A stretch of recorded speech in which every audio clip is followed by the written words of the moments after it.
बिस्मिल्लाहिर्रहमानिर्रहीम, अस्सलाम वालेकुम। मैं हूं गुलफाम चौधरी। हमारे साथ मौजूद हैं सिद्दीक जान साहब। उनसे जानते हैं अदालती कार्रवाइयों के हवाले से आज कौन कौन से केस की समाअत थी और क्या पेशरफ्त हुई। आइए पहले उनको सुनते हैं, फिर उस पर बात करते हैं। उनकी फैमिली को मैं जानता हूं कि वो जो बाहर है वो बाहर मजदूरी करके अपनी फैमिली को यहां पे चला रहा है, मजदूरी करके। ठीक है, कोई वो वहां पे हाई फाई उसके कोई वो बिजनेसमैन नहीं है, कोई वो नहीं है।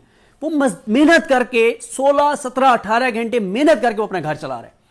मैंने उसको क्या कहा, मैंने कहा यार इस मुल्क की अदालतें यही अफरीदी साहब के पास हैं, पंजाब वाले नीलम साहिबा के पास है। यही है ना कि आप पंजाब में जा सकते हैं क्योंकि वो पंजाब से था। वहां मैंने कहा नीलम साहिबा बैठी हैं, चीफ जस्टिस पाकिस्तान माशाल्लाह यही अफरीदी साहब हैं। मैंने कहा यार मैं क्योंकि उसकी फैमिली को जानता हूं, उसके वालिद को जानता हूं, उसकी वालदा को जानता हूं, उसके बहन भाइयों को जानता हूं और उसके भाई को भी जानता हूं जिस बेचारे को उठा के ले गए थे। मैंने उससे कहा कि यार जो तुम्हें कहते हैं ना लिख के दे दो। अब इस पे शायद बहुत से लोग मुझ पे तनकीद करेंगे, यार ये तुम क्या बात कर रहे हो, लेकिन मैं उनकी फैमिली को जानता हूं ना यार। मुझे पता है कि उनकी जो फैमिली के हालात हैं, सूरत हाल हैं, वो अफोर्ड नहीं कर सकते कि उनका बच्चा इस तरह से नहीं उठ सकती। ठीक है, वो नहीं ये कर सकते कि वो अदालतों में जाने के लिए तो चले जाएंगे। क्या होगा, अली नीलम साहब chief justice Lahore high court हैं।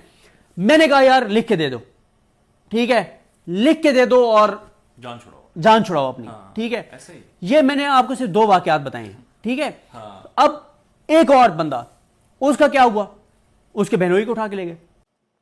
सर इधर जजेस की फैमिलीज को उठाकर ठीक है। लेके गए। तो अच्छा मैं एक बात ऐड कर दूं कि सिद्दीक जान साहब जो बात कर रहे हैं, हमारे पास 3 ऐसे इंटरव्यूज पड़े हुए हैं ऐसे लोगों के शख्सियात के। हमने पूरा दिल लगाकर उन्हें लाइन अप किया, इंटरव्यू किया। इंटरव्यू के बाद उनकी फैमिलीज की कॉल आई नहीं चला, हाँ नहीं चला, उन्होंने काम ही नहीं बचेगी घर में। हाँ, और उन्होंने लिटरली बहुत सारों ने तो रोकर ये कहा कि भाई आप चला दें लेकिन हमारे घर में कोई बंदा नहीं बचा। So very very right. एक आखिरी बात जो मैं कर रहा था ना, अब जब एक बंदे के बहनोई को उठाया ना, तो अब वो जो उनके बहनोई थे वो उनकी फैमिली से नहीं थे। तो उस बहन ने भी घर वालों को कहा कि यार मेरा पूरा ससुराल मेरे ऊपर खड़ा हो गया है कि यार तुम्हारे भाई की वजह से हमारा ये बच्चा चला गया है। तो हमने जुर्म कर लिया तुम्हारी फैमिली में शादी करके। ठीक है, तो अब आप मुझे बताएं कि जिसके बहनोई को उठा लिया गया उसके पास सरेंडर के अलावा क्या ऑप्शन है? कोई ऑप्शन नहीं। और देखें सोराब साहब, आप किसकी बुनियाद पे आप खड़े होते हैं? अदालतों की बुनियाद पे ना। ऐसा ही है। आप क्यों, अदालतें किस लिए हैं? इसीलिए है ना कि मेरे साथ कोई जुल्म नाइंसाफी होगी, कोई ज्यादती होगी, मैं अदालत चला जाऊंगा। जब आपको पता है कि अदालतें एग्जिस्ट ही नहीं करती और जब आपकी फैमिलीज के होते हैं तो फिर आप जाहिर है आपके लिए मुश्किल सूरत है। आपने कभी इमेजिन किया था इतना कोलैप्स इस मुल्क के अंदर? जाहिर है आपका दहाइयों का तजुर्बा है, एक लोअर मिडिल क्लास से उठकर आपने ये पोजीशन बनाई है। आप जानते सारे पाकिस्तान को। आप इतना कभी सोचा था स्नाइपर शूट करेंगे, बंदे मार दिए जाए? इतना कोलैप्स जो आपने वाकयात गिनवाए, ये अच्छा ये महसूस नहीं होता कि बहन के हस्बैंड को उठा लिया गया? ये अगर अल्लाह ना करे गुजरे किसी पर सर बयान, कभी सोचा था कि इमेजिन बैड ड्रीम भी आया? सर जी मैं आपको बताऊं, मैं आपको एक बात बताता हूं। जब ना खबरें चली ना टीवी चैनल्स के ऊपर कि आर्टिकल 245 के तहत फौज तलब और फौज के हवाले और फलां फलां ये वो, मुझे एक जज साहब की कॉल आई। ठीक है, ऐसे ज़रा वो भी ज़ाहिर है देख रहे थे चीज़ें क्या हैं और मुझे जज साहब की कॉल आई और जज साहब मुझे कहते हैं कि क्या खैर खबर है। मैंने कहा सर आपके सामने चीज़ें ये वो सारे कुछ आ गई। तो कहते हैं कि ये ना फ़ौज कभी भी गोली नहीं चलाएगी ना, कभी नहीं चलाएगी और ये लोगों को फैसिलिटेट करेंगे। ये हुकूमत अगर ये समझ रही है कि आर्टिकल 245 के तहत उन्होंने फ़ौज बुला ली है और अवाम आमने सामने होगी और फ़ौज गोली नहीं चलाएगी, तो ऐसा नहीं होगा। ये झूठी खबर ये चलवा रहे हैं, खौफ फैला रहे हैं कि जी शर पसंदों को गोली मारने का हुक्म और फलां फलां। तो मैंने कहा बिल्कुल सर आप ठीक कह रहे हैं और मैं भी इस बात पे कन्विंस था। यानी 25 जब गोलियां चलना शुरू हुई है ना, उससे पहले अगर कोई मुझे लाख कहता कि गोली चलेगी, मैं कहता यार जाओ अपना काम करो, फौजी नहीं गोली। ठीक है। अब क्या हुआ कि जब वो वीडियो आई कि डी चौक पे पहुंच गए और गले लगाया जा रहा है, मैंने फोन किया जाई साहब को। मैंने कहा सर आप ठीक कह रहे थे, आप ठीक कह रहे थे कि गोली नहीं चलेगी और फैसिलिटेट किया जाएगा। देखें बात यह है सोराब साहब, असल में ना वो रात फैसला कुन रात थी, वो रात फैसला कुन रात थी।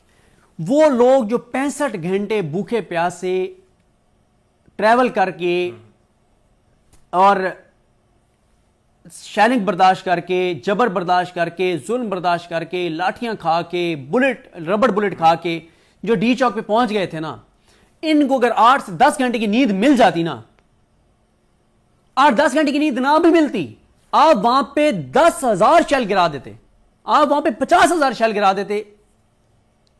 ये जाने वाला क्राउड नहीं था, ये जाने वाला क्राउड नहीं था। आप 10 घंटे मुसलसल शैलिंग करते रहते, ये जाने वाला क्राउड नहीं था।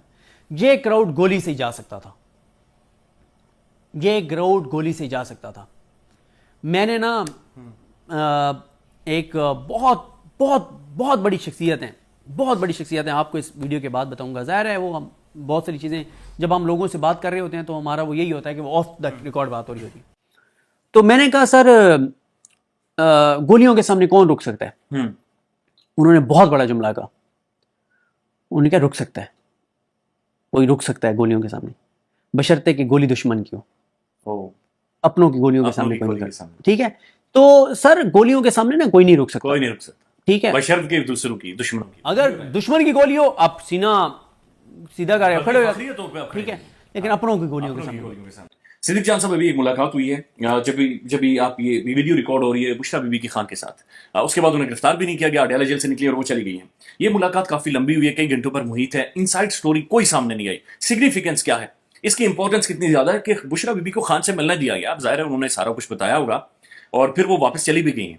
ये इस मुलाकात को आप देख कैसे रहे? देखिए, बात यह है कि बुशरा बीबी की जो इमरान खान साहब से मुलाकात है ना, वो तो होनी थी, क्योंकि वो केस में को अक्यूज्ड हैं, तो उन्होंने वहाँ आना था और वो आई। अब उनका गिरफ्तार ना होना, ये लोग तो इसको तरह तरह की बातें करेंगे, लेकिन जो कुछ 26 नवंबर के हो गया ना, उसके बाद अब कोई भी इस तरह की हाई प्रोफाइल गिरफ्तारी ने अफोर्ड नहीं हो सकती। ठीक है, मेरी ये असेसमेंट है।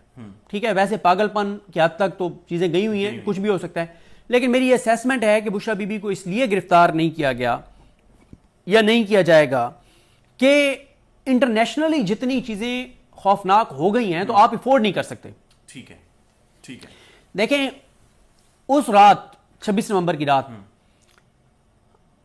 अगर बुशरा बीबी और अली अमीन गंडापुर वहां पे खड़े भी रहते और अली अमीन गंडापुर बुशरा बीबी को ना लेके जाते, तो ये मैं आपको कंफर्म बता रहा हूं कि बुशरा बीबी को गिरफ्तार ना किया जाता। अच्छा, इसलिए नहीं कि वो गिरफ्तार करना नहीं चाहते थे, क्योंकि अगर करना है तो फिर आप दोनों को कर रहे हैं, कि अली अमीन गंडापुर को और बुशरा बीबी दोनों को करना है। अली अमीन गंडापुर को ना तो गिरफ्तार किया जा सकता है, ना किया जाएगा, ना अली अमीन गंडापुर को गिरफ्तार करना अफोर्ड किया जा सकता है। ठीक है। उसकी रीजन यह है कि पूरे पाकिस्तान में वाहिद केपीके है जहां पे फॉर्म 45 की हुकूमत है। अली अमीन गंडापुर केपीके के लोगों का मुंतखब नुमाइंदा है। ऐसा ही है। केपीके में दहशतगर्दी के हालात आपके सामने हैं, वहां के सेंटीमेंट्स आपके सामने हैं। अली अमीन गंडापुर के साथ बुशरा बीबी मौजूद होती और अली अमीन गंडापुर मौजूद होता, एक तस्वुर भी नहीं है कि दोनों को गिरफ्तार किया जाता। ठीक है, ठीक है, क्यों? अब गिरफ्तार करना है तो फिर दोनों को करना है आपने। ठीक है, ठीक है, तो उस रात अगर ये दोनों खड़े रहते और अली अमीन गंडापुर वहां से ना जाते, तो इनको गिरफ्तार नहीं किया जा सकता था। लेकिन बात यह है सर, फिर वही कहूंगा कि जब गोलियां चल जाए ना। अभी जो खान से मुलाकात हुई है, इसकी सिग्निफिकेंस सर इमरान खान की नजर से भी देखें ना, इमरान खान के सामने सारी पिक्चर आ गई है, खान को A to Z सारी चीजों का पता चल गया है, पूरी चीजें उसके सामने आ गई हैं। और साथ ये खबर भी आ रही है, मुख्तलिफ सोर्सेज ये कोट कर रहे हैं कि शायद जो सिविल नाफरमानी की तरफ इमरान खान साहब जा रहे हैं, 70% या एक बड़ी तादाद बताई जा रही है कि जो लोग ये समझते विद इन तहरीक इंसाफ हमें इस तरफ नहीं जाना चाहिए। Is it? देखें, मुझे नहीं पता कि ये खबर आ गई या नहीं आ गई, मैंने अभी मोबाइल नहीं देखा, नहीं खबर नहीं है। मैं एक और खबर वो आपको बताना चाह रहा हूँ कि शायद तारीख जो है ना वो चेंज हो जाए, 13 से 15 हो जाए। वो जो यौम शुहदा इन्होंने मनाना है ना, ठीक है, वो शायद 13 से 15 तारीख उसकी हो जाए और 15। जी बिल्कुल, जिस तरह सिद्दीक जान साहब ने बताया कि अदालती मामलात के अंदर कितनी बड़ी तब्दीलियां आ रही हैं और किस तरह से चीज़ें आगे बढ़ रही हैं, और अगर अदालतों ने इसी तरह से जुर्रतमंदाना फैसले दिए तो यकीनी तौर पर अदलिया का वक़ार भी बेहतर होगा और पाकिस्तान की जो सियासत है इसका भी रुख बदलेगा। अल्लाह पाक वतन अजीज़ का हामी और नासिर हो। पाकिस्तान जिंदाबाद।